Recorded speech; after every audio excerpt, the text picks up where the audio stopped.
हमारे जो दानी सज्जन हैं, जो इस वक्त मदद करना चाहते हैं, वो मदद करें, लेकिन उसके बावजूद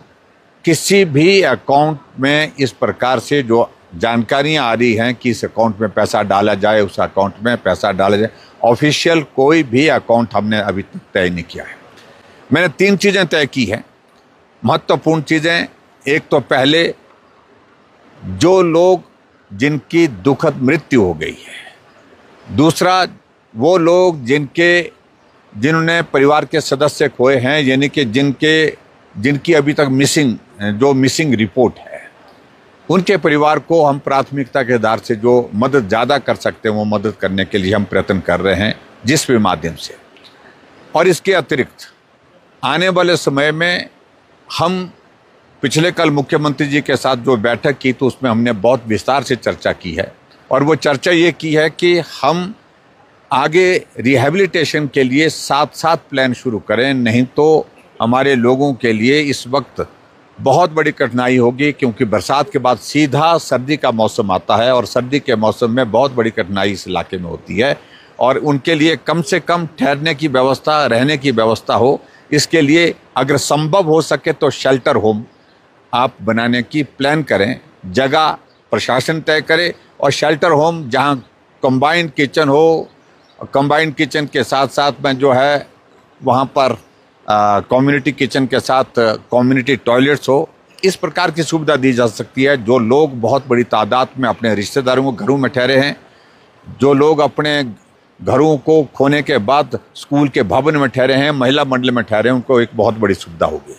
और इसके लिए कोई भी अगर संस्था हिमाचल प्रदेश में, हिमाचल से बाहर, देश भर से कहीं से भी ऐसे शेल्टर होम बनाने के लिए अगर मदद करने के लिए आगे आने चाहती है, मैं उनका अभिनंदन करूंगा, स्वागत करूंगा, और वो उनको सीधा मदद करें। और इसके अलावा जो दूसरा जो सहयोग के लिए जो कुछ लोग बोल रहे हैं, मेरा उनसे निवेदन है, हमारे पास सूची है जिन लोगों की ज़िंदगी गई, उनकी,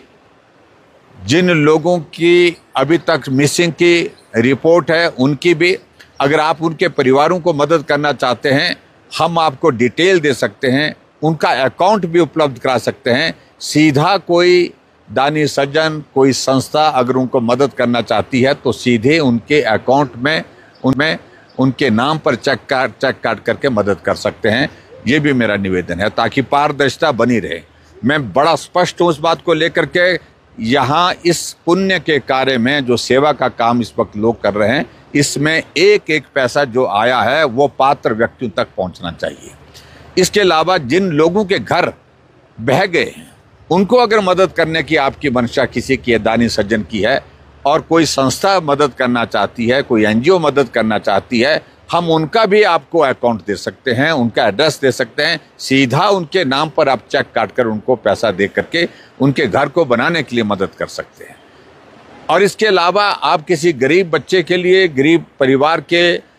पालन पोषण के लिए मदद करना चाहते हैं, तो उसके लिए भी हमारे पास जो है वो ऐसी सूची आ रही है, जो बहुत इंडिजेंट सर्कमस्टांसेस में हैं, जो ऐसे गरीब हालात में हैं, उनको भी अगर आप मदद करना चाहते हैं, वो सूची भी हम आपको उपलब्ध करा सकते हैं। और हम चाहेंगे कि आप सीधा अपने